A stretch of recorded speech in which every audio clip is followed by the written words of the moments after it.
قریب قریب آ جاؤ بھائی. دین کی باتیں جتنا قریب ہو کر دھیان کے ساتھ توجہ سے غور سے دل کے کانوں سے سنیں گے تو بات دل میں اترے گی. جب دل میں اترے گی تو اللہ تعالیٰ عمل کی بھی توفیق دیں گے.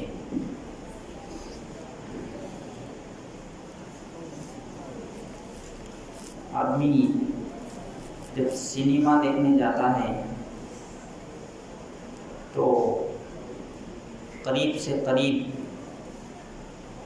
ٹکٹ لینے کی کوشش کرتا ہے تاکہ غور سے دیکھوں، آنکھیں بھر کے دیکھوں، کان بھر کے سنوں، جی بھر کے خوش ہو جاؤں. تو اس کے لیے چاہے سامنے یا جو ہے بالکنی ٹکٹ الگ بک کراتا ہے. کائے کے لیے؟ شوق ہے اس کے بارے میں. تو ایسا اس سے زیادہ شوق دین کی باتیں سننے کے بارے میں ہونا چاہیے، کیونکہ وہ تو کام آنے والا نہیں ہے. سنیما کی باتیں، فلم کی باتیں، ان کا اپنا ریئل لائف ویسا نہیں رہتا. جیسا وہ ایکٹنگ کرتے ہیں، ایکٹنگ کر کے دکھاتے ہیں، ان کی حقیقی زندگی ویسا نہیں رہتی. لیکن ہم پھر بھی اس کو بہت سیریس لے کر اس کو سنتے ہیں. تو دین کی باتیں اس سے بھی زیادہ سیریس لے کر سنیں گے تو اللہ تعالیٰ ہم کو ہدایت عطا فرمائیں گے.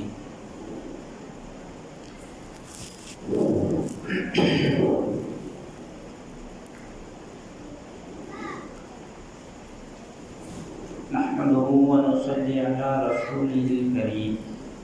أما بعد، أعوذ بالله من الشيطان الرجيم. بسم الله الرحمن الرحيم. إنا أنزلناه في ليلة مباركة إنا كنا منذرين يفرق فيها كل أمر حكيم. صدق الله العظيم. وقال رسول الله صلى الله عليه وسلم: اللهم بارك لنا في رجب وشعبان وبلغنا رمضان.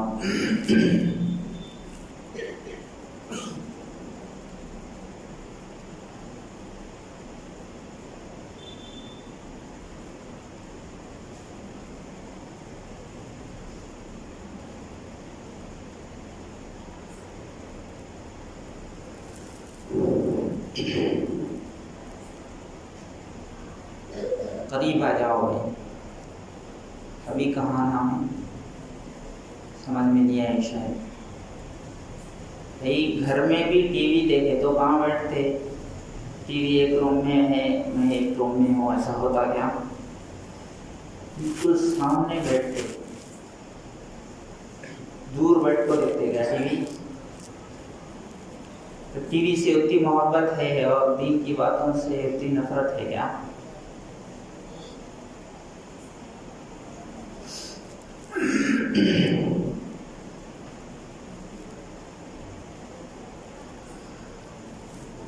عزیز دوستو،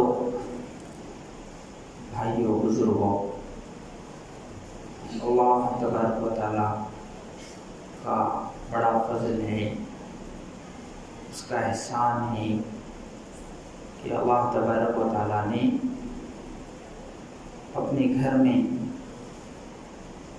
ایک بہت ہی مقدس رات میں، بہت ہی برکت والا، بہت ہی خیر والا، بہت ہی بھلائی والا رات میں اللہ تبارک و تعالیٰ نے ہم کو جمع کیا. یہ وہ رات ہے شب برات. اس کو شب برات کہا جاتا ہے. اور انسانوں کے لیے 2 دن عید کے دن بنائے. انسانوں کے لیے 2 دن عید کے دن بنائے. ایک عید الفطر، ایک عید الاضحیٰ بقرعید. انسانوں کے لیے 2 دن خوشی کے دن ہیں. ایسے ہی فرشتوں کے لیے بھی 2 دن عید کے دن ہیں. فرشتوں کے لیے بھی 2 دن عید کے دن ہیں. وہ کون سے؟ 2 راتیں، دن نہیں، 2 راتیں ان کی عید کی راتیں ہیں. تو ایک شب برات ہے اور ایک شب قدر ہے. ایسا کیوں؟ ہمارے لیے دن کو خوشی کا دن ذریعہ بنایا. یعنی ہم لوگ عید جو مناتے ہیں وہ دن میں مناتے ہیں، اور فرشتوں کے لیے جو عید ہے وہ رات کو بنایا. یعنی ان کی عید آج رات میں ہوتی ہے. وہ اس لیے کہ فرشتے سوتے نہیں ہماری طرح. فرشتے ہماری طرح سوتے نہیں ہیں، کھاتے نہیں ہیں، وہ پیتے نہیں ہیں، نافرمانی نہیں کرتے. وہ ہمیشہ اللہ کی عبادت کرتے ہیں، ہمیشہ اللہ کو یاد کرتے ہیں. تو جو سوتے نہیں ہیں ان کے لیے دن رات برابر ہے. اس لیے ان کے لیے رات کو عید کا دن بنایا، شب برات، شب قدر.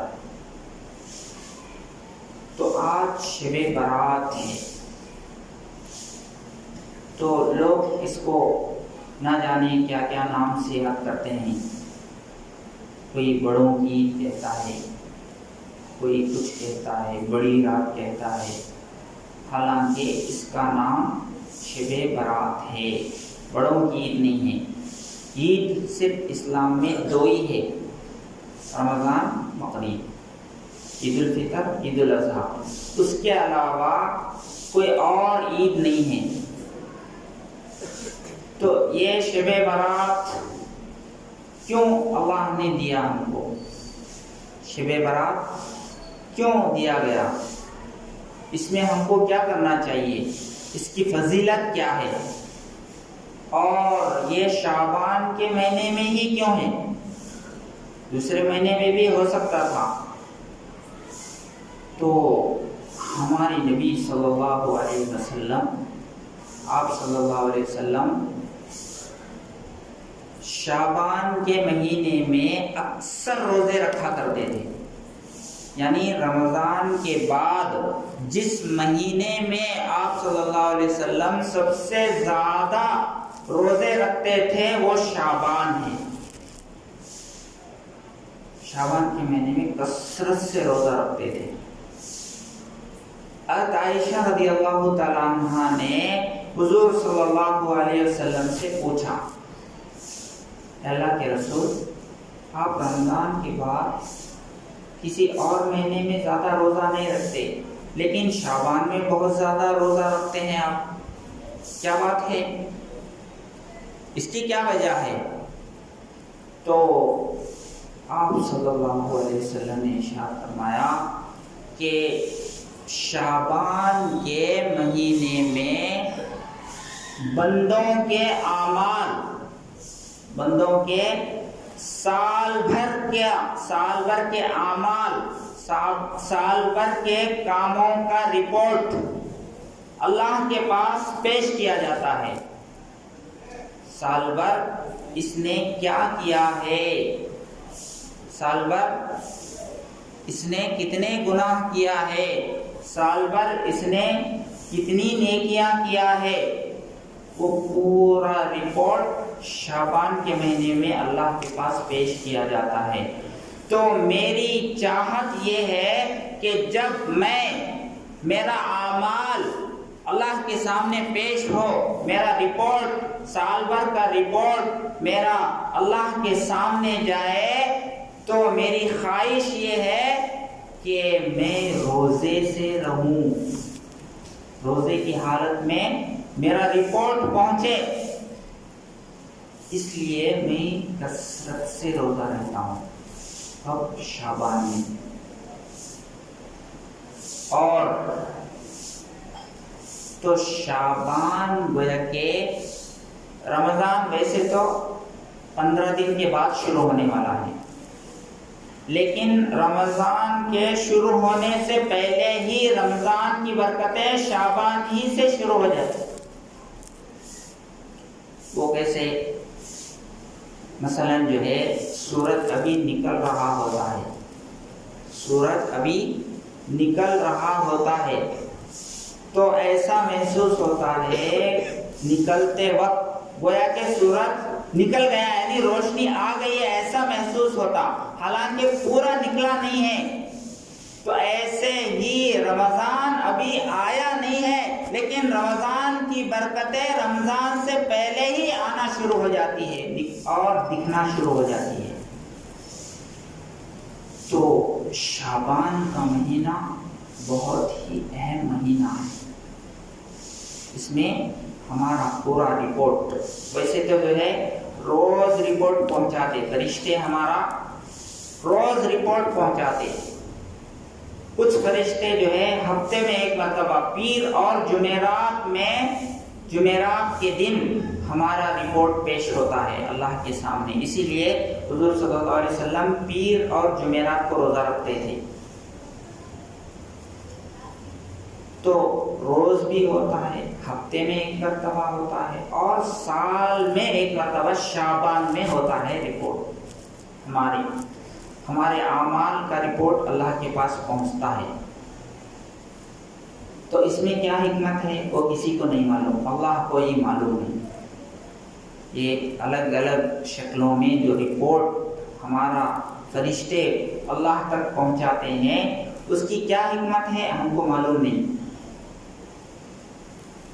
تو شعبان کا مہینہ ایک تو رمضان کی تیاری کا مہینہ ہے، شعبان کا مہینہ رمضان کی تیاری کا مہینہ ہے، اسی لیے حضور صلی اللہ علیہ وسلم فرماتے ہیں کہ آدھا شعبان جب ہو جائے، آدھا شعبان یعنی شعبان کا جو مہینہ ہے وہ آدھا گزر جائے تو اس کے بعد روزہ مت رکھو۔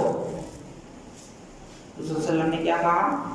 شعبان کے مہینے کے 15 دن گزر جائے اور رمضان آنے کے لیے 15 دن باقی ہو تو ایسے وقت میں روزہ مت رکھو، منع کر دیا۔ کیوں منع کیا؟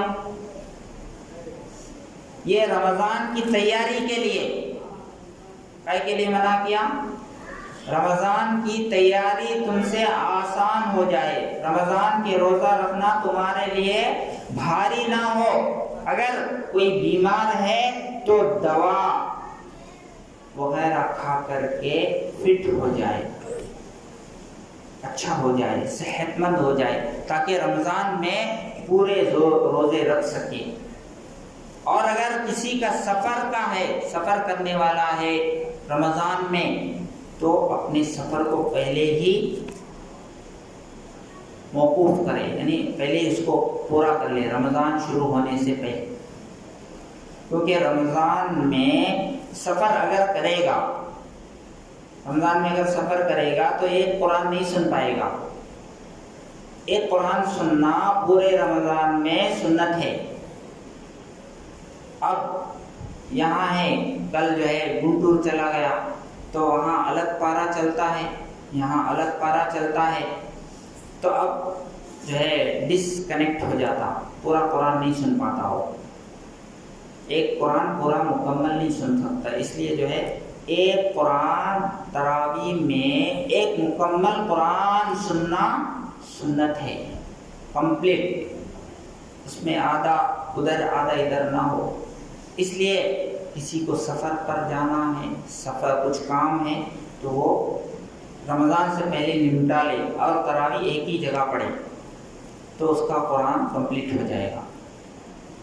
کوئی بیمار ہے وہ اپنی دوا وغیرہ کرا کے اچھا فٹ ہو جائے، اور کوئی دوسرا مشغولیت ہے، دوسرے کام ہے، تو وہ کاموں کو انجام دے دے رمضان شروع ہونے سے پہلے، تاکہ رمضان میں سستی، اعمال کے بارے میں سستی نہ ہو، نماز کے بارے میں، روزے کے بارے میں، تلاوت کے بارے میں، ذکر کے بارے میں، صدقے کے بارے میں۔ رمضان میں کیا کہا حضور صلی اللہ علیہ وسلم نے؟ اپنا تنافس دکھاؤ، اپنی نیکی دکھاؤ، یعنی نیکی کے کام کرنے میں ایک دوسرے کو بڑھ کر، ایک دوسرے سے آگے بڑھ کر نیکی کے کام کو انجام دے، اپنا نیکی دکھاؤ، اپنا تقوی اللہ کو دکھاؤ رمضان کے اندر۔ تو اب یہ کب ہوگا؟ جب آپ پہلے سے فٹ ہیں، تیار ہے، تبھی تو وہ کام ہو سکے گا۔ آپ شادی کرتے ہیں تو کتنے دن پہلے سے تیاری کرتے ہیں شادی کی؟ جب کبھی فوراً نہیں کرتے۔ آپ دنیا کے کاموں کے بارے میں تو آپ اتنا اہتمام کرتے ہیں، اور رمضان جو بہت ہی مبارک مہینہ ہے، برکت والا مہینہ ہے، نیکیوں والا مہینہ ہے، اللہ کو خوش کرنے کا مہینہ ہے، دعائیں مانگنے کا مہینہ ہے، روزہ رکھنے کا مہینہ ہے، قرآن سننے کا مہینہ ہے، قرآن پڑھنے کا مہینہ ہے، ذکر کرنے کا مہینہ ہے، زکوٰۃ نکالنے کا مہینہ ہے، اور اپنی نیکی دکھانے کا مہینہ ہے۔ تو یہ کیسے ہوگا؟ یعنی جب آدمی پہلے سے مائنڈ سیٹ کیا ہوا نہیں ہے تو کہاں نمازیں پڑھے گا؟ وہ سال بھر جیسے چلتا تھا وہ رمضان میں بھی وہی روٹین چلے گی اس کی۔ جو پہلے سے تیار نہیں ہے رمضان کے لیے، تراویح کے لیے، روزے کے لیے، سحری میں اٹھنا ہے، بہت سارے لوگ سحری میں اٹھے نہیں اور کو چھوڑ دیتے، کیوں؟ تیاری نہیں کیا ہوا، یعنی مکمل طور پر مجھے روزے پورا مہینہ روزے رکھنا ہے، تیار نہیں، دل سے تیار نہیں ہوا، تو ذرا بہانہ مل گیا، ایک دن سحری نہیں کیا تو روزہ توڑ دیا۔ حالانکہ ایک دن بغیر سحری کے بھی رکھ سکتے، لیکن مصیبت یہ ہے کہ کھا کے بھی روزہ نہیں رکھتے لوگ۔ شادی خانے میں صبح بہت سارے لوگ سحری کرتے ہیں، یعنی وہ ان کا ناشتہ ہوتا ہے، 4 بجے ہی ناشتہ کر لیتے ہیں، جو 8 بجے کرنے کا تھا وہ 4 بجے فری میں مل رہا ہے تو 4 بجے ہی کر لیتے ہیں، اور بعد میں دوپہر کا بھی کھانا کھا لیتے ہیں۔ تو ایسا نہیں کرنا چاہیے، بلکہ روزہ ایک مہینہ کوئی مشکل نہیں ہے، ایک ٹائم کا کھانا جو ہے وہ چھوڑنا پڑ رہا ہے، باقی اس کے علاوہ تو پوری رات کھاتے رہتے ہیں کھانے والے، ادھر ادھر ہوٹلوں میں، کبھی گھر میں الگ الگ نئی چیزیں پکا کر کے کھاتے رہتے ہیں۔ ویسے مومن کا رزق اللہ تبارک و تعالی رمضان کے مہینے میں بڑھا دیتے ہیں، یعنی رمضان میں جتنی چیزیں آدمی کھاتا ہے وہ غیر رمضان میں نہیں کھا سکتا، اتنی چیزیں اللہ اس کو کھلاتے ہیں، الگ الگ چیزیں۔ ہوٹل والے بھی وہ رمضان اسپیشل حلیم ہے، وہ عام دنوں میں آپ ڈھونڈے تو بھی نہیں ملتا، لیکن وہ رمضان میں پتہ نہیں اس کا مینٹیننس وہ کرتے ہیں، تو نئی چیز کھلا رہے ہیں اللہ تعالیٰ رمضان کے مہینے میں، نئی شربتیں، کبھی مسجد کو لاتے نہیں، لیکن رمضان میں دیکھیے کتنے لوگ نئے عجیب الگ الگ شربتیں لا کر کے دیتے ہیں، اور گھروں سے بھی بہت سارے لوگ، عورتیں اپنے گھروں سے چپاتی یہ الگ میٹھے بنا کے بھیجتی ہے روزہ داروں کو کھلانے کے لیے۔ تو اللہ تعالیٰ مومن کے رزق کو رمضان میں بڑھاتا ہے، خوب کھلاتے ہیں اللہ تبارک و تعالیٰ۔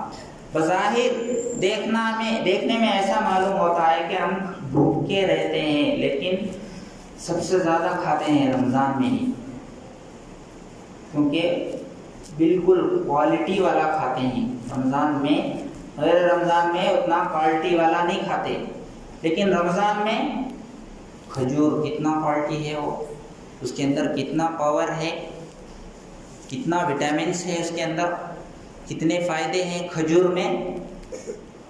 تو جتنی بھی چیزیں ہم رمضان میں کھاتے ہیں وہ ہمارے جسم کو فائدہ پہنچاتی ہے۔ رمضان میں پھونکنا بھی بند ہو جاتا ہے، اور پھونکنے سے آدمی کمزور ہو جاتا ہے، اس کا دل بھی کمزور ہو جاتا ہے، اس کو کھانسی بھی ہو سکتی ہے، نہ جانے کیا کیا بیماریاں آئیں گی اس کی وجہ سے، دمہ، سانس پھولنا، تو آدمی وہ ختم کر دیتا ہے رمضان پورا۔ پینے والے جتنے بھی ہیں، سگریٹ پینے والے سب چھوڑ دیتے ہیں۔ تو اب جو صحت کو برباد کرنے والی چیزیں ہیں ان کو جب چھوڑ رہا ہے اور صحت کو بنانے والی چیزیں کھا رہا ہے تو ظاہر ہے اس کی صحت بنے گی، اس کی صحت بنے گی، بگڑے گی نہیں۔ لیکن لوگ معمولی بہانہ بنا کر کے روزے چھوڑ دیتے ہیں۔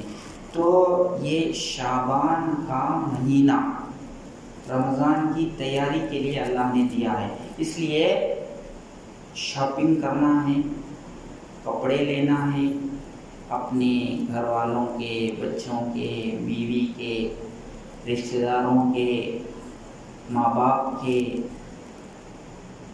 یا جو ہے سونا چاندی خریدنا ہے، جو بھی خریدنا ہے ابھی خرید لو، کیونکہ ایک فائدہ یہ ہے کہ اب خریدنے میں ایک فائدہ یہ ہے کہ آپ کو رمضان میں وہ ٹینشن لینے کی ضرورت نہیں، آپ پورا رمضان عبادت میں لگائیں گے، وہ ٹینشن ہی نہیں رہے گا خریدنے کا۔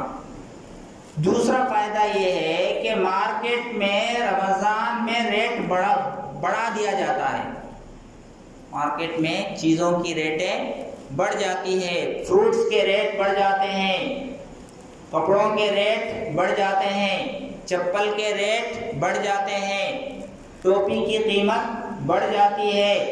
تو آپ اگر پہلے سے لیں گے رمضان شروع ہونے سے پہلے تو آپ کے پیسے بھی بچیں گے، یعنی دین کا بھی فائدہ ہو رہا ہے، دنیا کا بھی فائدہ ہو رہا ہے، ہو رہا نہیں ہو رہا؟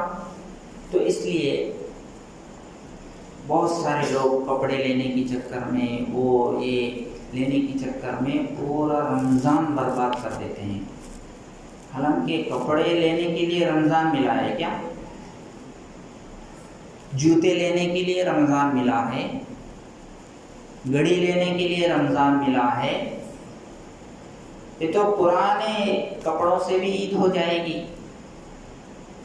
تو اصل تو جو رمضان ملا ہے ہم کو روزہ رکھنے کے لیے، تراویح پڑھنے کے لیے، اللہ کو اپنا تقوی دکھانے کے لیے، اپنی گناہ اللہ سے معافی کرانے کے لیے رمضان ملا ہے۔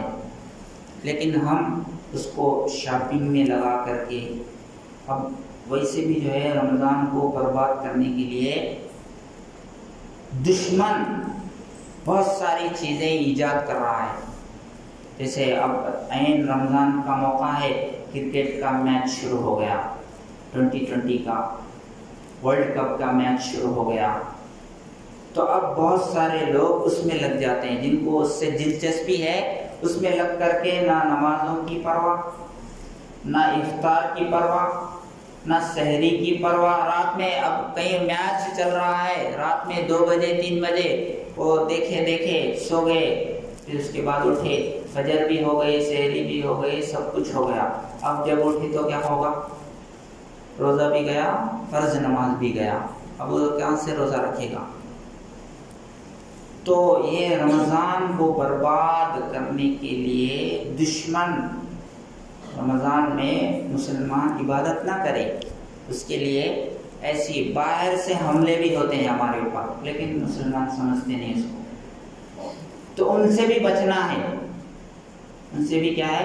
کرکٹ کے پیچھے بہت سارے لوگوں کو ہوتی ہے، حد سے زیادہ، اس میں بھی بیٹنگ لگایا جاتا ہے، وہ جوا حرام ہے، جوا، ہر بال پہ پیسے لگاتے ہیں لوگ، ایک طرف سے وہ بیٹنگ لگائے گا کہ یہ بال پر وکٹ جائے گا تو میں 500 روپے دوں گا، یعنی تم دینا پڑے گا اگر وکٹ گیا یہ دوسری طرف سے شرط لگاتا ہے کہ یہ بال پر 6 جائے گا تو 1000 روپے دینا پڑے گا، بیٹنگ ہو رہی ہے اس میں۔ اب یہ بالکل حرام ہے، جوا ہے، سٹا ہے۔ تو ایسے بھی لوگ دنیا میں ہیں کہ کرکٹ سے اس طرح فائدہ اٹھاتے ہیں، اس طرح کمائی کرتے ہیں۔ اور یہاں تک کہ بعض لوگوں کے بارے میں سنا کہ اپنے سارے پیسے کھو دیے تو اپنے بیوی کے زیور بھی لا کر کے اس سٹے میں گنوا دیے۔ ایسے بھی لوگ ہیں۔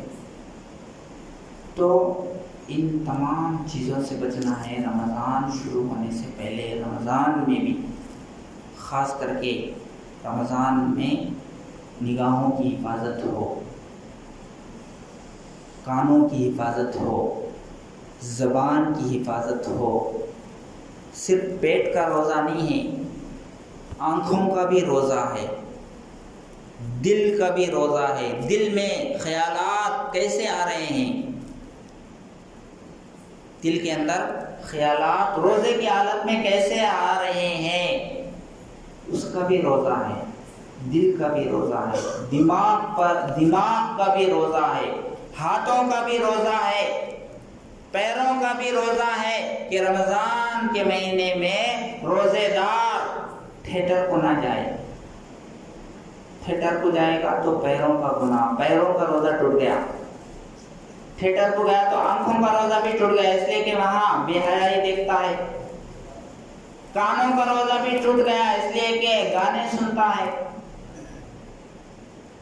دل کے خیالات بھی بدل جاتے ہیں، دل کا روزہ بھی ٹوٹ گیا۔ پیٹ کا روزہ تو ہے، لیکن روزے کا جو اصل مقصد ہے پورے جسم میں اللہ کا خوف، اللہ کا ڈر پیدا ہو، وہ حاصل نہیں ہوا۔ تو یہ رات بہت ہی مبارک رات ہے، گویا کہ یہ رات رو کر کے پاک صاف ہو جائے، اپنے دل کے زنگ کو دور کرے، دل کی غفلت کو دور کرے۔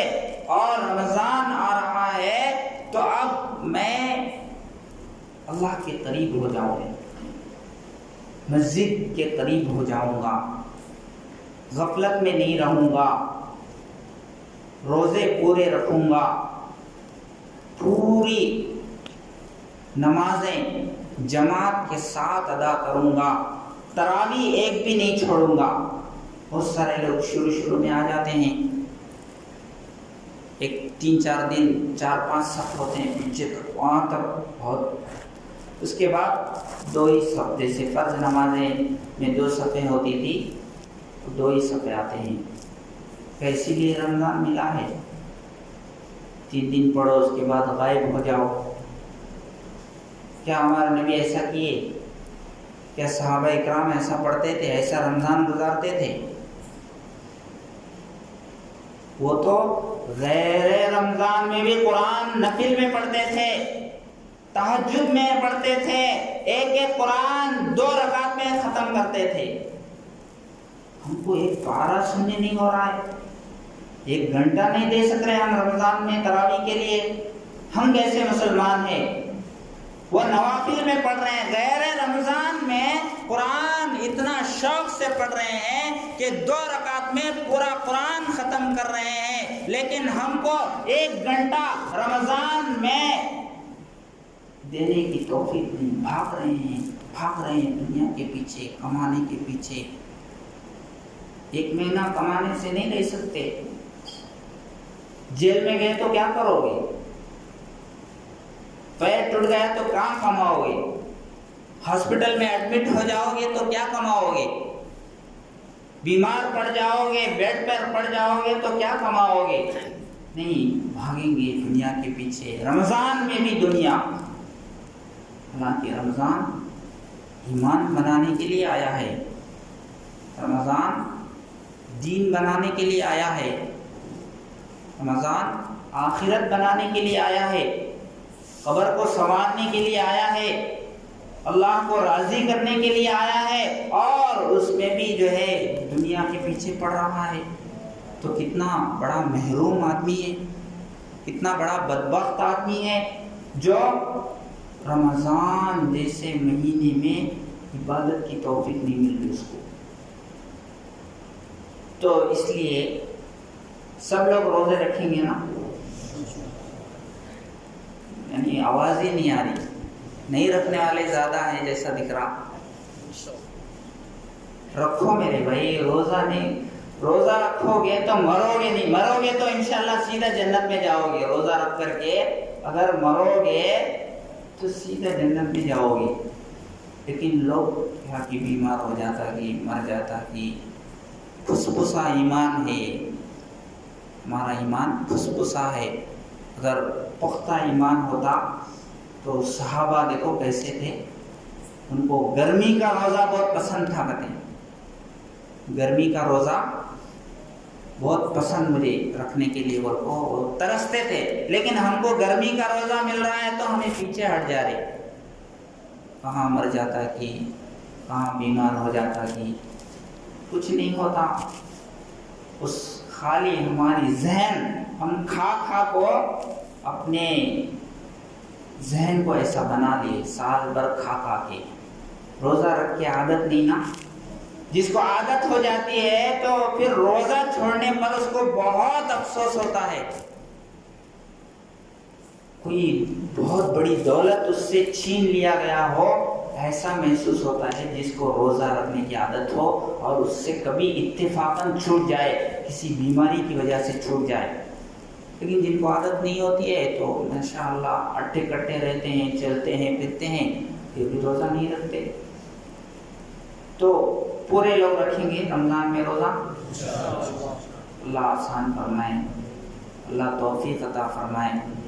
اور پورے رمضان میں تراویح پورے پڑھیں گے نا؟ ایک قرآن، ایک مہینہ بھائی، ایک مہینہ، وہ بھی عشاء کے بعد 1 گھنٹہ، عشاء کے بعد 1 گھنٹہ تراویح، پورا دن بھر تمہیں اسی میں لگے رہو بول کو تو نہیں بولے نا اللہ تعالیٰ۔ چاہے تو اللہ ایسا بھی کر سکتے تھے، پورا دن میں قرآن سننا ہے تمہارے کو بول کے، بولے تو کیا کرتے؟ روزہ رکھنا ہے پورا دن، تمہیں کیا کام کرنا نہیں، 1 مہینہ کام سب چھٹی کر دو، بس اسی میں لگے رہو، روزہ، نماز، قرآن، اسی میں لگے رہو بول کو ایسا کر دیتے تو ہمیں کیا کرتے؟ ویسے تو نہیں کرا۔ اللہ تعالیٰ بہت سہولت دیا ہے ہمارے لیے، 1 گھنٹہ تراویح کے لیے مانگ رہے ہیں، دیں گے نا سب؟ نہیں بھاگ جائیں گے 3 دن پڑھ کے؟ ہمارا نقصان ہے، اللہ کا کیا بھی نقصان نہیں ہے۔ قرآن سنیں گے، اس کی برکتیں ہم کو نصیب ہوں گی، اس کی روحانیت، قرآن کی روحانیت، یہاں تک کہ جب جنات نے قرآن سنا تو تعجب میں پڑ گئے، جنات قرآن سے تعجب میں پڑ گئے۔ اِنَّا سَمِعْنَا قُرْآنًا عَجَبًا، انہوں نے کہا کہ ہم نے عجیب قرآن سنا ہے، بہت عجیب کتاب ہے۔ جنات حیران ہو رہے ہیں، لیکن ہم کو قرآن سے کوئی حیرانی نہیں ہوتی، کوئی افسوس نہیں ہوتا قرآن چھوٹنے کا۔ حالانکہ قرآن تو پورا، یعنی سال بھر تو سناتے بھی نہیں، سنتے بھی نہیں ہمیں۔ 1 مہینہ ایک اچھا اللہ تبارک و تعالیٰ ہمارے لیے موقع دیے ہیں، سنانے والے سناتے ہیں، سننے والے سنتے ہیں، تو ہم اپنے آپ کو فارغ کر کے اپنے کاموں کو آگے پیچھے کرے۔ 1 مہینہ دنیا میں تو کچھ نہیں ہوتا، آخرت بن جاتی ہے۔ 1 مہینہ پیسے آپ کو اگر نہیں ملے تو کچھ نہیں ہوگا، اللہ دوسرے سال بھر جو ہے اس کا کور کریں گے۔ اگر آپ کی نیت صحیح ہوگی آخرت بنانے کی تو اللہ تعالیٰ دوسرے دنوں میں وہ پیسے دے دیتے تمہارے، لیکن ہمیں دیتے کہ نہیں، کہ وہ کو ڈاؤٹ، شک میں آ کر کے دنیا کے پیچھے بھاگ جاتے ہیں۔ تراویح بھی چھوڑ دیے، روزے بھی چھوڑ دیے، تلاوت تو اللہ اکبر کوئی کرتا ہی نہیں، قرآن پکڑتے بھی نہیں، رمضان میں فون بھی پکڑتے نہیں، اس لیے کہ پڑھنے ہی نہیں آتا۔ پڑھنے آئے تو نہ پکڑنے، بلکہ بہت سارے لوگوں کو میں نے دیکھا ہے کہ ان کے والدین کو یا تو جہیز میں قرآن ملا تھا یا جو ہے شاید کچھ پڑھ لیتے تھے ہوں گے، جب وہ انتقال ہو گئے تو ان کے نیو ماڈرن بچے لا کر کے قرآن مسجد میں پہنچا رہے ہیں، گھر میں رکھی تو پھر پاپ لگے گا، کیوں چھوئیں گے، کون پڑھے گا، گناہ ہوتا کیا ہے کہ پڑھنے والے چلے گئے، جو لائے تھے وہ چلے گئے، ہمیں کیوں اس کو ہاتھ لگائیں گے، کیا تو ہوتا کہ کیا ہے کہ ہاتھ لگائے تو کھولے تو، حالانکہ قرآن کو ہاتھ میں پکڑنا بھی ثواب ہے، قرآن کو دیکھنا بھی ثواب ہے، قرآن کو پڑھنا بھی ثواب ہے، سننا بھی ثواب ہے، لیکن ہم لوگ قرآن سے غفلت، تو ایسی حرکت نہ کریں۔ قرآن بہت آسان ہے، آدمی جب ارادہ کرتا ہے تو اللہ تعالیٰ اس کے لیے آسان کر دیتے ہیں، پڑھنا بھی آسان ہے، سننا بھی آسان ہے، تو اس لیے قرآن سنیں گے نا راوی میں، یا خالی انشاءاللہ بول کے اس کے بعد تمہیں بولتے رہو جی ہمارا کیا ہوتا، ہمارے کام ہمیں کر لینا، ہمارے کام ہم برابر کرتے رہیں گے، تمہیں بولتے رہو ہمارا کیا ہونے والا ہے، دیکھ لیں گے قبر میں کیا ہوتا، جب قبر میں کیا ہوتا جب دیکھا جائے گا، اب تو ہمیں دکھ نہیں رہا قبر میں کیا ہو رہا ہے۔ تو یہ مہینہ کل کے لیے آیا ہے، یہ رات کی فضائل، اس رات کے فضائل کیا ہے؟ اس رات میں آدمی کے یعنی کتنے لوگ یہ سال جیئیں گے، کتنے لوگ یہ سال مریں گے، کتنے لوگ یہ سال کیا کیا کھائیں گے، میٹھا کتنا کھائے گا، نمک کتنا کھائے گا، کڑوی چیزیں کولڈ ڈرنکس کتنے پیے گا، پینے کی چیزیں،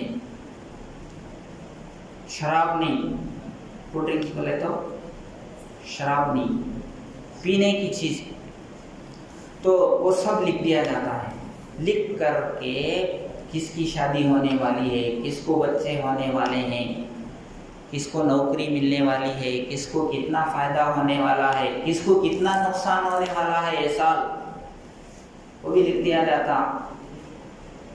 اس کو کتنا بینیفٹ ہونے والا ہے، کتنا نشٹم ہونے والا ہے، وہ سب جو ہے لکھ کر کے فرشتوں کو دے دیا جاتا ہے یہ رات میں، آج شب برات میں۔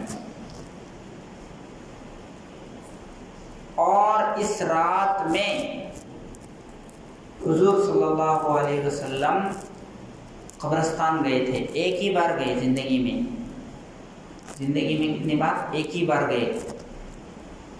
حضرت عائشہ رضی اللہ تعالیٰ عنہ سو رہی تھی، اٹھ کے دیکھا آپ صلی اللہ علیہ وسلم بازو میں نہیں ہیں، تو کہیں چلے گئے ہیں، پیچھے گئی، تو آپ صلی اللہ علیہ وسلم کو دیکھا کہ جنت البقیع میں دعا کر رہے تھے، قبرستان ہے وہ جنت البقیع۔ تو حضرت عائشہ رضی اللہ تعالیٰ عنہ نے پوچھا اللہ کے رسول آپ کیا کر رہے ہیں؟ تو آپ صلی اللہ علیہ وسلم نے کہا اے عائشہ آج شب برات ہے، آج شب برات ہے، آج رات اللہ تبارک و تعالی پہلی آسمان پر آتے ہیں، اللہ تبارک و تعالی سورج غروب ہونے سے لے کر کے فجر تک پہلی آسمان پر آ کر کے اللہ تعالیٰ آواز لگاتے ہیں، ہے کوئی حل من مستغفرین، ہے کوئی جو اپنی گناہوں سے معافی چاہے اور میں اس کو معاف کر دوں، ہے کوئی مصیبت میں پڑا ہوا آدمی میں اس کی مصیبت کو دور کروں، ہے کوئی بیمار آدمی جو مجھ سے صحت کی دعا کرے میں اس کو صحت عطا کروں، اس کی بیماری کو دور کروں، ہے کوئی پریشان حال آدمی جو اپنی پریشانی کو میرے سامنے رکھے اور دور ہونے کا ریکویسٹ کرے میں اس کی پریشانی کو دور کروں۔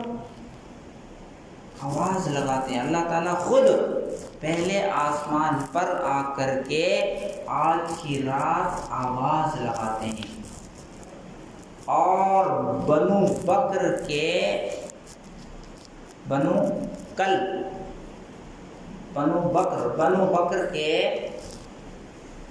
بکریوں کے بالوں کے برابر لوگوں کی مغفرت کرتے ہیں یہ رات میں. کیا مطلب؟ بنو کلب ایک قبیلہ تھا، ایک خاندان تھا عرب میں. وہ خاندان والے زیادہ بکریاں پالتے تھے، تو ان کے بکریاں بھی بہت ہوتے تھے. تو ان کے بکریوں کے بالوں کے برابر، یعنی ایک بکری میں کتنے بال ہوتے ہیں ہم گن سکتے؟ ہمارے داڑھی کے بال گن نہیں سکتے ہیں، ہمارے سر کے بال نہیں گن سکتے، بکری کے بال کہاں گنیں گے؟ تو اس میں جتنے بال ہوتے ہیں ایک بکری میں، اس سے بھی زیادہ لوگوں کی اللہ تعالیٰ آج کی رات مغفرت کر دیتے ہیں، جہنم سے آزاد کر دیتے ہیں. تو کتنے لوگوں کو اللہ تعالیٰ معاف کرنے کے لیے تیار ہے آج کی رات شب برات میں. لیکن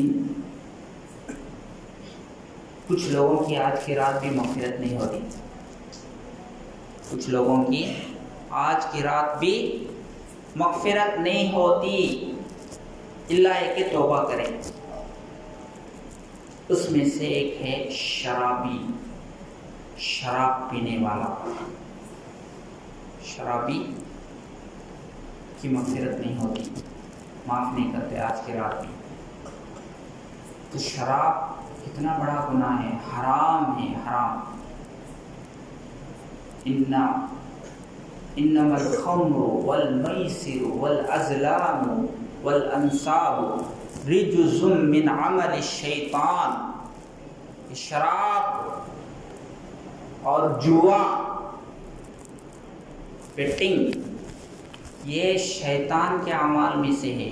شیطان کے لوگ یہ کام کرتے ہیں. تو جو شراب پینے والا ہے اس کی آج کی رات مغفرت نہیں ہوتی. شراب پینے سے کتنے نقصانات ہیں سب کو معلوم ہے.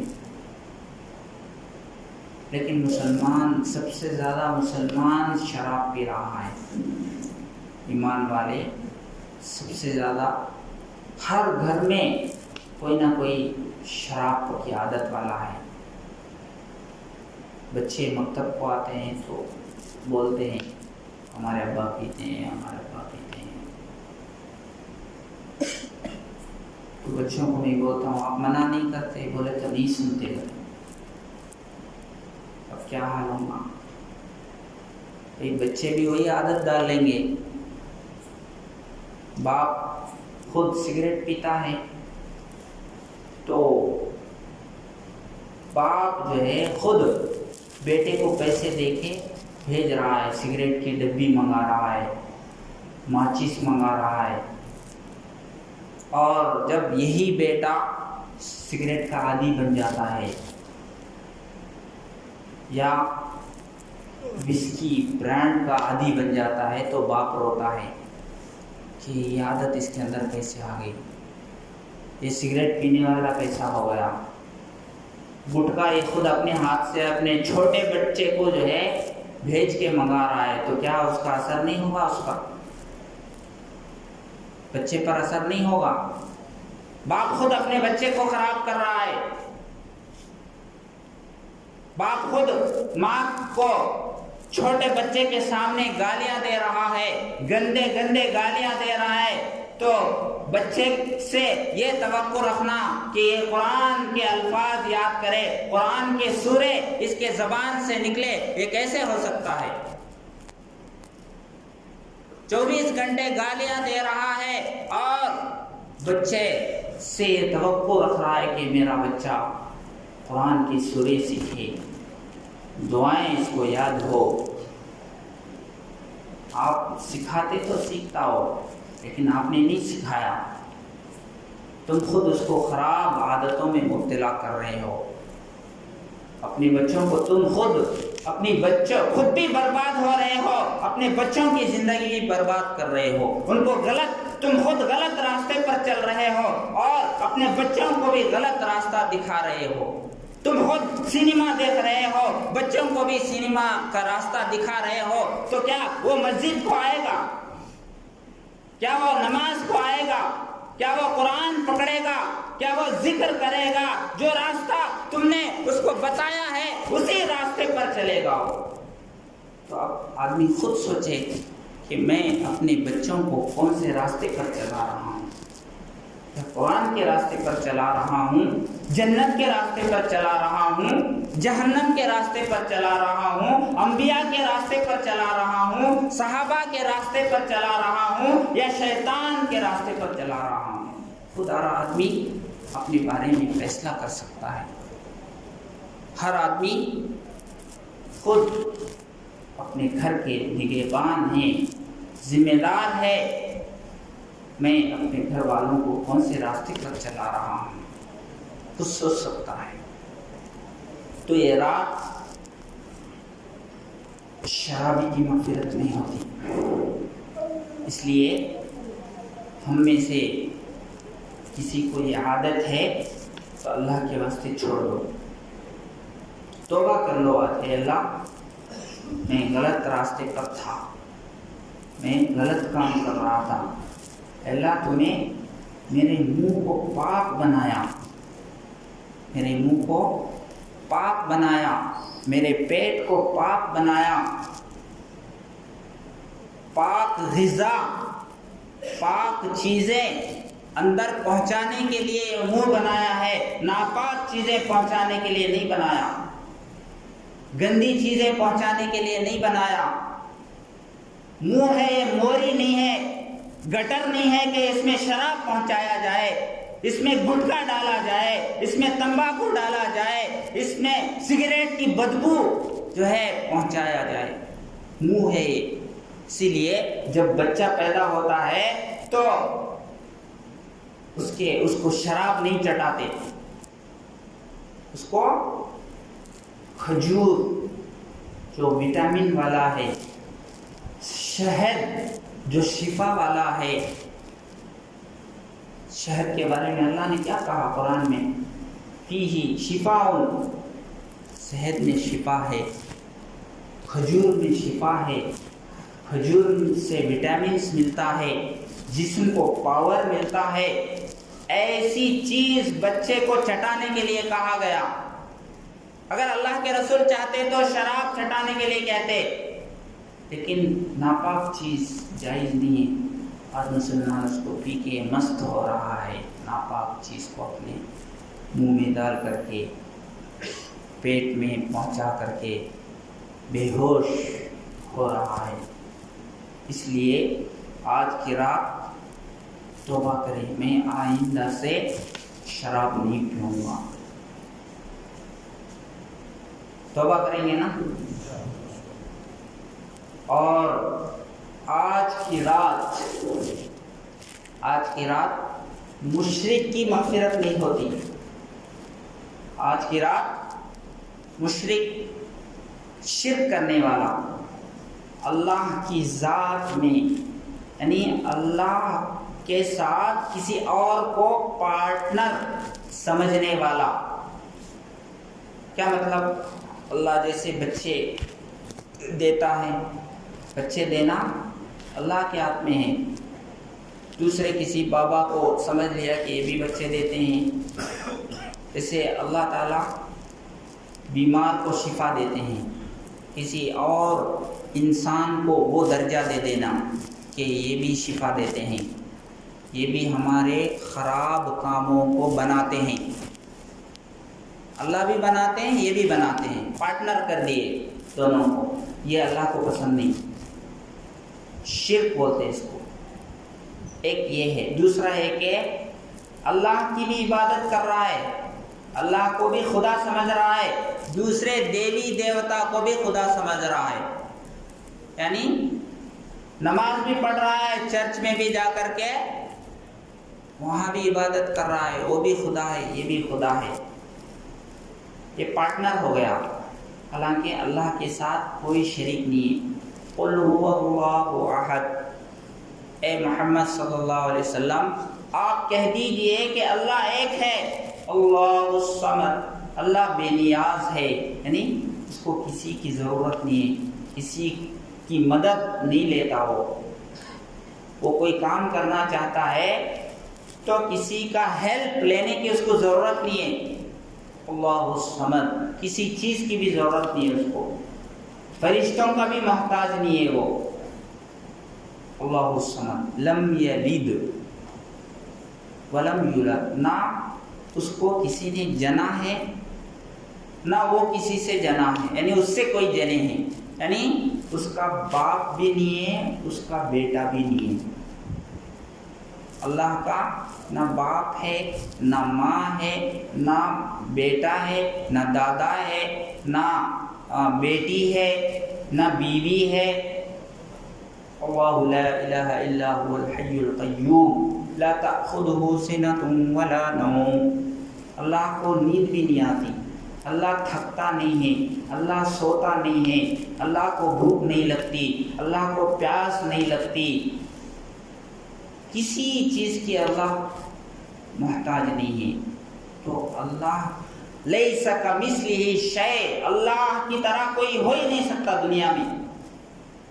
اللہ جیسے قدرت والا ہے ویسے قدرت والا کوئی انسان، کوئی پیغمبر، کوئی بابا، کوئی ولی، کوئی درگاہ والا اس کے برابر ہو نہیں سکتا۔ لیس کمثلہ شیء، اللہ کی طرح کوئی نہیں ہے، وہ اپنی قدرت میں کامل ہے، وہ اس کے جیسا دنیا میں کوئی نہیں ہے۔ وہ اللہ مشرک کو معاف نہیں کرے گا۔ چرچ میں بھی جا کے وہاں بھی ڈنڈم مار رہا ہے، مندر میں جا کر کے وہاں بھی ڈنڈم مار رہا ہے۔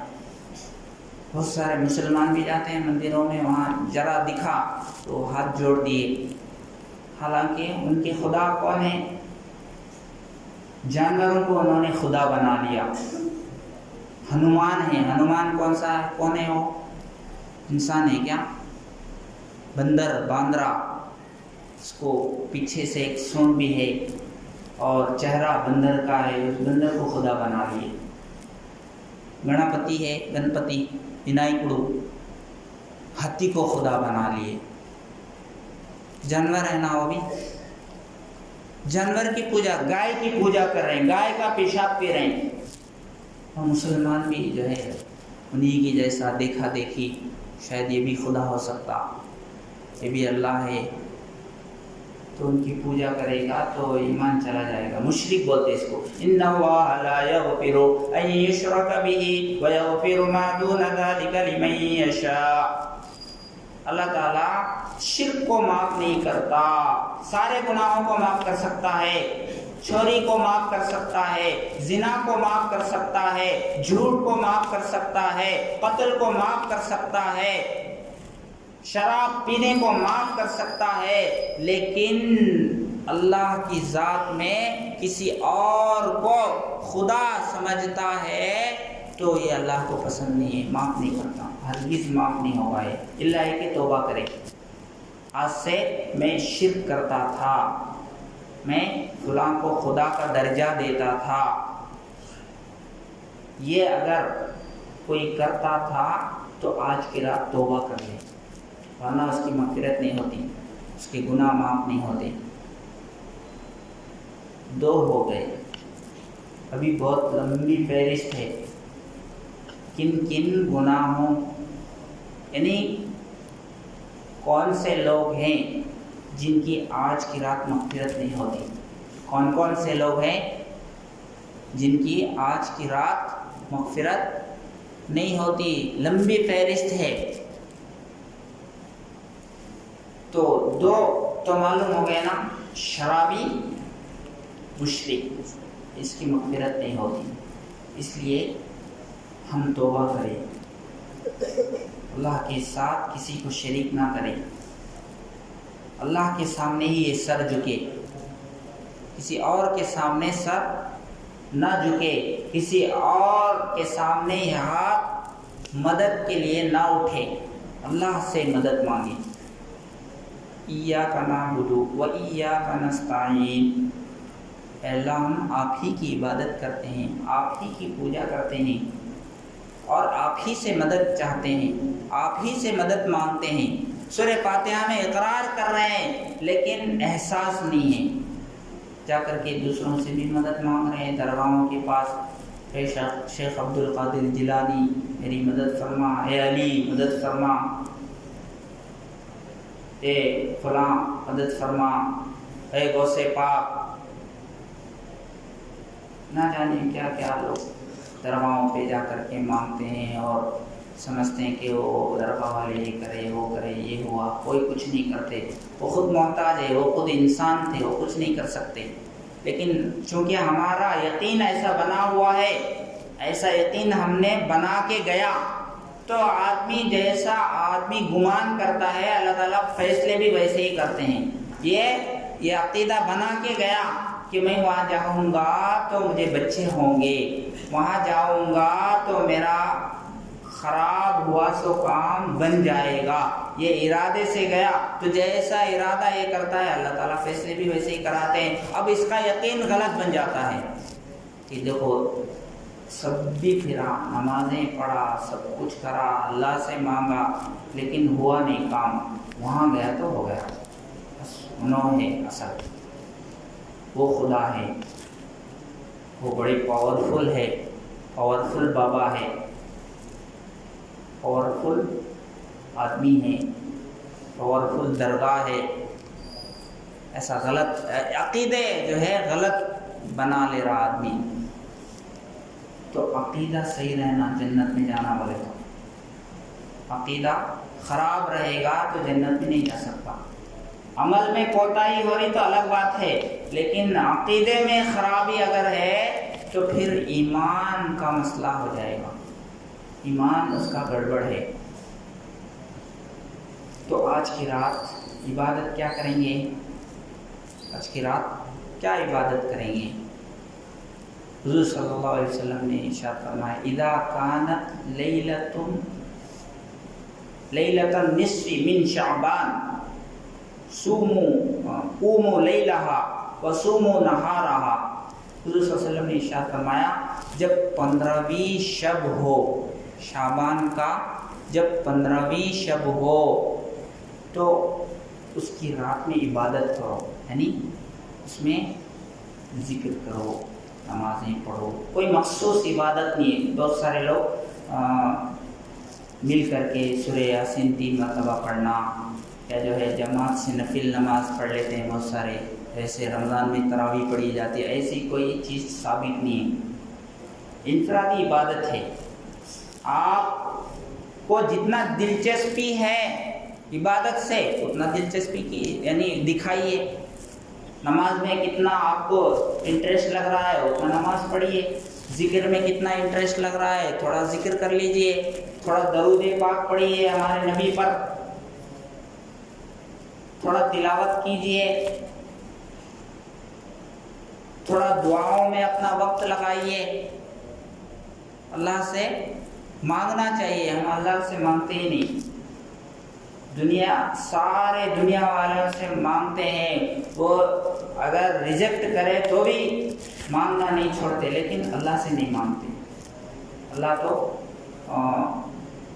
مانگنے والے کو دیتا ہوں بول رہے، اللہ تعالیٰ ادعونی استجب لکم، اللہ قرآن میں فرما رہے ہیں تم مجھ سے مانگو میں تم کو دوں گا، میں تم کو دوں گا، لیکن مانگتے نہیں کیونکہ یقین نہیں ہے نا، اللہ پر یقین نہیں، یقین کے ساتھ مانگے تو اللہ دیتے، یقین نہیں رہتا تو اس لیے گڑبڑ ہو جاتا۔ صحابہ کرام کو یقین تھا اللہ دیتے ہیں، یقین کے ساتھ مانگا تو اللہ نے ان کو دیا، کھچر کو زندہ کر لیے۔ اللہ کے اوپر یقین تھا، سمندر کے اوپر گھوڑے ڈال دیے، پانی کے اوپر گھوڑے چلتے کیا ڈوب جاتے، لیکن اللہ کے اوپر بھروسہ تھا ان کو۔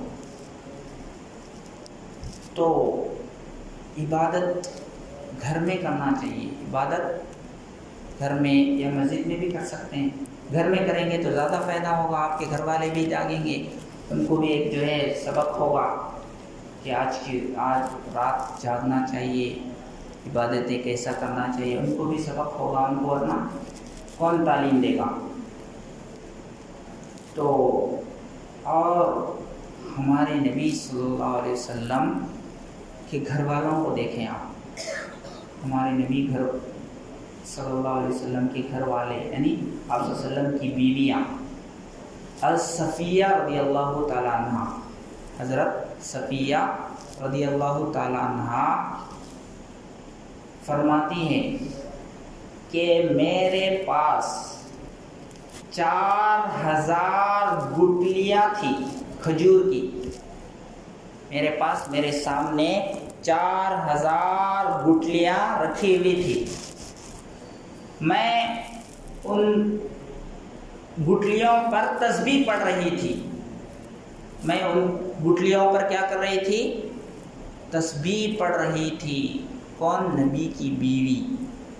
کتنے ہزار؟ 4000۔ ہم تو 100 بار بھی نہیں پڑھتے، 100 بار اللہ کا نام نہیں پڑھتے، ہزاروں باتیں دنیا کی کریں گے، 100 بار سبحان اللہ بولنے کی توفیق نہیں، 100 بار لا الہ الا اللہ بولنے کی توفیق نہیں، 100 بار اللہ اکبر بولنے کی توفیق نہیں، لیکن صفیہ رضی اللہ تعالیٰ عنہ 4000 کھجور کی گٹلیوں کو اپنے سامنے رکھ کر تسبیح پڑھ رہی ہے۔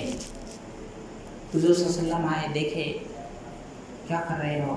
کہا میں یہ تسبیح پڑھ رہی ہوں، گٹلیوں پر تسبیح پڑھ رہی ہوں۔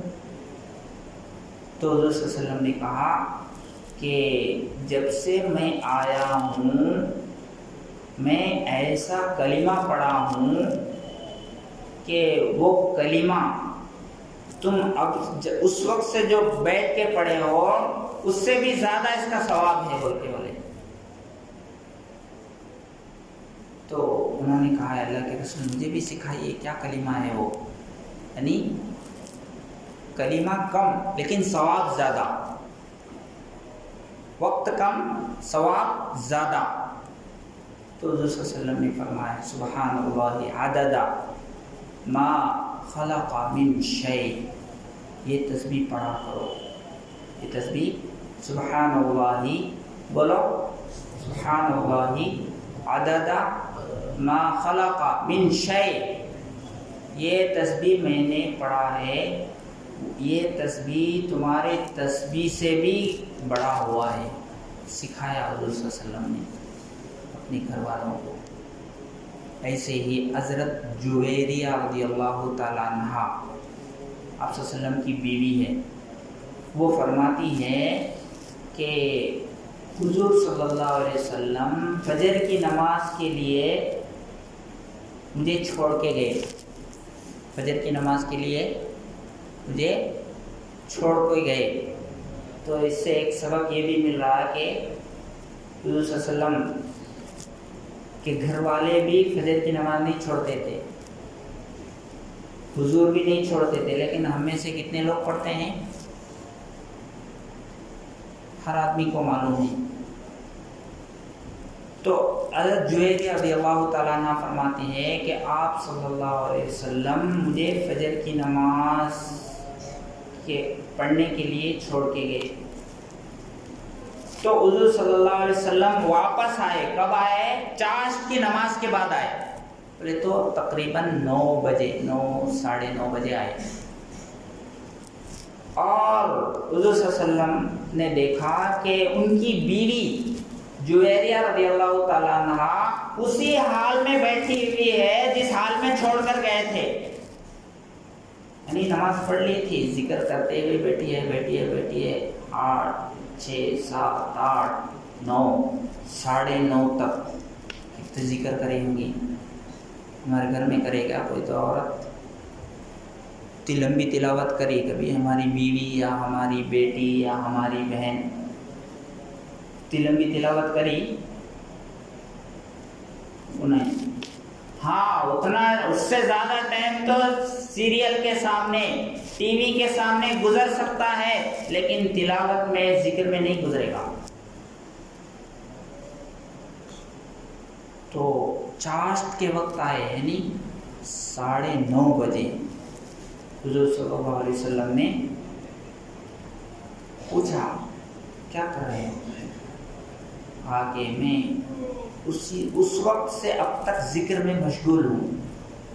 تو حضور صلی اللہ علیہ وسلم نے کہا کہ میں تم کو چھوڑ کر گیا اور اب آیا، اس وقت سے اب تک جو ہے میں 3 مرتبہ 4 کلمے پڑھا ہوں، 3 مرتبہ 4 کلمے پڑھا ہوں، اور یہ 4 کلمے تم جو اس وقت سے لے کر فجر سے لے کر چاشت تک پڑھے ہو اس سے بھی زیادہ وزن ہے یہ کلمات۔ اگر ان کو تکڑی میں تولا جائے تو میں جو 4 کلمے پڑھا ہوں ان کا وزن بڑھ جائے گا، تم جو پڑھے ہو ان کا وزن گھٹ جائے گا۔ ایسے کلمے میں پڑھا ہوں۔ وہ کیا کلمے ہیں؟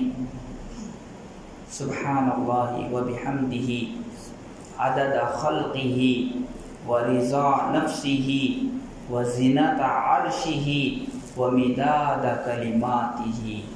یہ اتنا وزن والا ہے، بہت وزن والے کلمات ہیں۔ تو دیکھیں نبی کی گھر والوں کی زندگی کیسی ہے، ان کو کتنا شوق ہے ذکر میں، دین سے کتنا، اللہ سے کتنا محبت ہے، کتنی لمبی جو ہے ذکر کر رہی ہے اللہ کی بیٹھ کر کے۔ لیکن ہماری عورتوں کا کیا حال ہے، ہمارے بچوں کا کیا حال ہے، خود ہمارا کیا حال ہے؟ فجر کی نماز پڑھنے کی توفیق نہیں، وہاں تو فجر چھوٹنے کا سوال نہیں، بلکہ ایکسٹرا جو ذکر نفل ہے وہ بھی ادا کر رہے ہیں، لیکن جو فرض ہے وہ بھی ہم سے ادا نہیں ہو رہا۔ ہمارا ایمان کیسا ہے؟ ہم بھی مسلمان ہیں، ہمارا ختنہ ہوا ہے، کان میں اذان دیے ہیں، ہمارا ایمان کا ٹیمپریچر کیسا ہے، ان کا کیسا تھا؟ یہ رات اسی لیے ہے، سوچو، اپنے ایمان کے بارے میں غور کرو، اپنے اعمال کا تجزیہ کرو، میرے اندر کتنا دین ہے، میں کتنا اللہ کو یاد کرتا ہوں، کتنا اللہ کا ذکر کرتا ہوں، دنیا کی باتیں کتنا کرتا ہوں، دنیا کے کام کتنا کرتا ہوں، اللہ کی عبادت کتنا کر رہا ہوں۔ اس سوچنے کی رات ہے، توبہ کرنے کی رات ہے، اللہ سے جڑنے کی رات ہے، اللہ سے معافی مانگنے کی رات ہے۔ تو عبادت، تہجد پڑھے، دعا کرے، درود پڑھے، ذکر کرے، تلاوت کرے، آپ کو جس سے جتنا زیادہ دلچسپی ہے وہ عمل آپ کر سکتے ہیں۔ کوئی ایک مخصوص عمل ثابت نہیں ہے کہ یہی کام کرنا ہے۔ اگر آپ جانا چاہے تو قبرستان جا کر کے اپنے مرحومین کے لیے دعا کر سکتے ہیں، لیکن یہ ہر شب برات کو جانا ضروری سمجھنا پھر بدعت ہو جائے گا۔ ہاں، کبھی ایک بار چلے گئے، حضور صلی اللہ علیہ وسلم ایک بار گئے پوری زندگی میں، چاہے تو ہر شب برات کو جا سکتے تھے، لیکن اب وہ حساب سے ہم بھی ایک مرتبہ جا کر آئے، دعا کریں اپنے مرحومین کے لیے۔ وہ لوگ دعاؤں کے لیے ترستے رہتے ہیں، ہمارے لیے کوئی آ کر کے دعا کرے، ہمارے لیے کوئی قرآن پڑھ کر کے ثواب بخشوائے۔ بہت سارے لوگ قرآن کو بخشتے نہیں، لیکن دودھ بخشتے رہتے، دودھ بخشنا، مہر بخشنا، جو بخشنے کی چیز ہے وہ بخشتے نہیں۔ وہ دودھ بخشنا کیا ہے؟ پہلی بار سن رہا ہوں یہاں پہ آ کے، ونکنڈا میں آ کے سن رہا ہوں میں، مہر بخشنا کہتے ہیں۔ کہاں سے لائے نئی شریعت؟ ونکنڈا والے خود تیار کیے ہیں یا کوئی نیا پیغمبر آیا تھا ونکنڈا والوں کے لیے اسپیشل، جو نئی باتیں سکھا کے گیا؟ قبرستان میں کھجور بانٹو، لڈو بانٹو، کیا عجیب صحیح علم سیکھنا چاہیے۔ دین کا جو بھی کام ہے وہ علماء سے پوچھ کر کے ساری چیزیں اللہ نے کھول کے رکھ دیا ہے، سارے مسائل پورے علماء نے نکال کر کے لوگوں کے سامنے رکھ دیا ہے، لیکن ہمیں پرانی عادتیں چھوڑنے کے لیے تیار نہیں، پرانے رسمیں، دولہے کو سہرا ڈالنا چھوڑتے نہیں، دولہے کو وہ کتنا بھی بولے تو سنتے نہیں، ضرور اس کو مجبور کریں گے دولہے کو، حالانکہ دولہے کو کھلا رہنا چاہیے، لیکن اس کو دھمک دیے ہیں وہ سہرا باندھ کر کے، اور وہاں دلہن کو کھلا رکھ دیے ہیں، ویڈیوگرافر، ویڈیو نکالنے والا وہاں جا کر کے دلہن کا ویڈیو نکال رہا ہے، اور دلہے صاحب پردے میں بیٹھے ہوئے ہیں پھول پہن کر کے، الٹا ہو رہا ہے۔ شریعت ہمارا ہے ان کو والوں کا۔ حالانکہ عورت کو پردہ کرنا چاہیے تھا، عورت کو پردے میں رکھنا چاہیے تھا، یہاں دلہے کو پردے میں رکھے ہیں اور عورت کو وہاں ویڈیوگرافی نکال کر کے بے پردگی کرا رہے ہیں۔ شادی کر لینے والے دولہے صاحب بیوی کو نہیں دیکھ سک رہے، لیکن ویڈیوگرافر جا کر کے پہلے وہ دلہن کو دیکھ لے رہا ہے۔ بولیں گے تو ہم بدنام ہو جائیں گے، بولنے والے بدنام ہو جائیں گے، بولنے والوں کو برا کہیں گے، لیکن یہ عمل کرنے والے سننے کے لیے تیار نہیں، وہ کام برے ہیں چھوڑنے کے لیے تیار نہیں، ڈانس حرام ہے چھوڑنے کے لیے تیار نہیں، گانے لگانا کون سا بھی فنکشن ہو حرام ہے نہیں سن رہے، بس کرنا ہے، ہم کو تو کرنا ہی ہے بھائی، اس لیے نہیں ہے اسلام، اس لیے نہیں آیا اسلام، اسی لیے نہیں آیا۔ 12 بجے وقت دیا گیا، میں پوری رات بول سکتا ہوں انشاءاللہ، پوری رات بول سکتا ہوں، لیکن آپ لوگ سننے کا بھی بنانا، جو کچھ باتیں بتائی گئی ہے اللہ تبارک و تعالی عمل کی توفیق عطا فرمائے۔